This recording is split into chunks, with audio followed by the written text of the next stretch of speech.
one is that the market is shifting from focus on business to focus on consumers. A few years ago, when a new communication or a new computing system was launched, was targeting business first.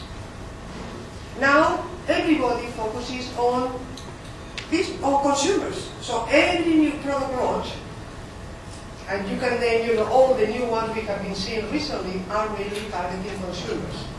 And this means that, the industry is shifting from performance and power, which are the key things for businesses, to more now easy of use, so which means, better graphic user interfaces, on always, which means, really very low power consumption, and always connected. This is what we want to use those days today. This is also very important because in the past, the market was driven by cheaper and better. Of course, faster is always, assumed, cheaper and better. And now we are really focusing on cheaper and okayish, right? Because again, the focus is consumer, is really, high volumes. The second mega trend that is very important is until 2006 or so, the developed world was consuming most of the semiconductor products, base products. So, and we are including in the developed world, of course, North America, Western Europe, and Japan. We started to see in about 2006 or so that the consumption from emerging markets, especially China, India, Brazil, Russia to a certain extent, and so on and so forth, was really crossing the developed land. And to the point that now we are looking at a kind of 60-40%. And again, this is putting a lot of pressure on ASPs. This is putting a lot of pressure on the price. And we are all conscious of this, and this is why, more than ever, cost and density, and therefore, cost are going to be, more and more important. The other interesting trend is the content, the semiconductor content of electronics industry.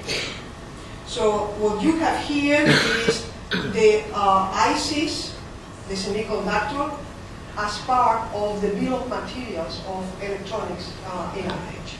So what we are seeing is that, of course, this has been increasing to about 25% share of the BOM, of the bill of materials. And now, very likely, this is going to start getting saturated. So the 25% level probably is going to be difficult to beat. So again, another important mega trend. The other one is, I think we all know very well, Moore's law, which was predicting that every 18-24 months, we will be able to double the number of transistors per square millimeter or per chip.